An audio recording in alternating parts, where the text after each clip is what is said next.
ये कहानी है उस महिला की जो गरीबी से निकल करके एक ऐसी कहानी लिखती है जो पूरी दुनिया के लिए कहानी बन जाता है। और ये महिला कोई और नहीं बल्कि हैरी पॉटर की राइटर जेके रोलिंग है, जिसकी जीवन की कहानी की शुरुआत तब होती है जब उसकी ट्रेन लेट हो जाती है। एक ऐसे कहानी के बारे में सोचती है जो एक विजार्ड है हैरी पॉटर नाम का, उसके बारे में सोचती है और स्टेशन पहुँचने तक उसके माइंड में पूरा कहानी आ जाता है।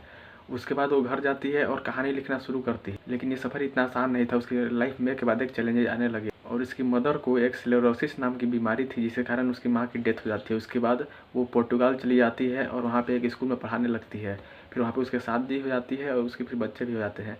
लेकिन फिर कुछ ऐसा होता है जो उसकी पूरी दुनिया को हिला देता है। तो जिस इंसान से उसकी शादी हो जाती है अनफॉर्चुनेटली उससे उसका डाइवोर्स हो जाता है और उसके बाद फिर वो वापस आ जाती है ब्रिटेन में। और फिर 3 साल के बाद फिर उस पर काम करना शुरू करती है अपनी कहानी को, जो वो पहले सोची थी, जो लिखना शुरू कर दी थी, लेकिन अभी तक पूरा नहीं हुआ था क्योंकि एक से के बाद एक चैलेंजेस आ रहे थे। लेकिन इस बार इसके चैलेंजेस और बड़े थे क्योंकि ये सिंगल थी, प्लस में इसके साथ एक बेबी थी और ये अनएम्प्लॉयड थी। तो ये वेलफेयर पे अपना भरण पोषण कर रही थी और अपनी बच्ची को घुमाने ले जाती थी। जब वो सो जाती थी तो कैफ़े में बैठ करके ये स्टोरी को लिखती थी। लेकिन ये स्ट्रगल यहीं तक ख़त्म नहीं हुआ। इसके बाद जब ये पूरा अपना स्टोरी कंप्लीट की तो फिर पब्लिशर के पास गई और एक के बाद दूसरे, तीसरे, चौथे, पाँचवें लगातार 12 पब्लिशर ने इसके आइडिया को रिजेक्ट कर दिया, इसके बुक को पब्लिश करने से रिजेक्ट कर दिया। लेकिन फिर भी जेके रोलिंग हार नहीं मानी, खुद पे विश्वास था, इसको अपनी स्टोरी पे विश्वास था और ये जाती है 13वें पब्लिशर के पास। और उस पब्लिशर ने इसलिए हाँ किया क्योंकि उसकी एक बच्ची थी जिसको ये बुक पसंद आ गई थी।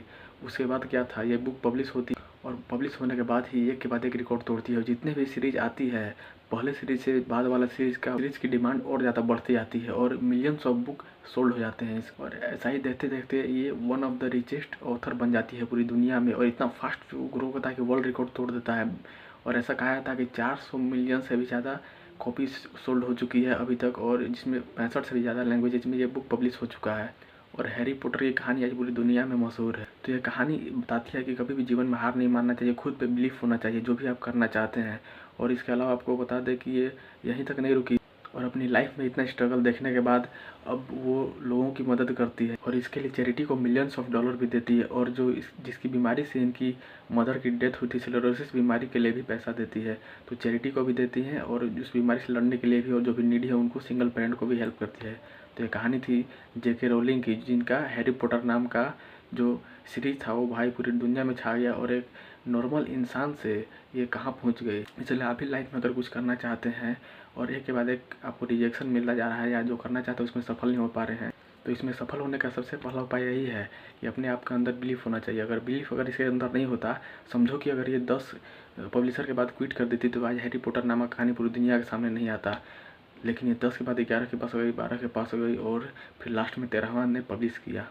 तो भाई इतना आपके अंदर भी होना चाहिए कि एक के बाद एक रिजेक्शन के बाद अपने आप पे बिलीफ होना चाहिए कि हम ये कर पाएंगे, कि हम ये कर लेंगे, ये जो हम करना चाहते हैं ये कुछ अलग होगा। क्योंकि भाई जब ये पब्लिश करने गई थी तो 13वां पब्लिशर ने जिनको पब्लिश करने के लिए बोला था वो इनको बोलता है कि ये चिल्ड्रन बुक से, स्टोरी बुक से कुछ नहीं होना है, तुमको एक काम पकड़ना होगा। लेकिन जो उस बुक का रिस्पॉन्स आया वही उनके लिए जवाब था। तो जवाब नहीं देना है, अपने काम करते रहना है और आपको सफलता जरूर मिलेगी। तो मिलते हैं फिर किसी नेक्स्ट कहानी में।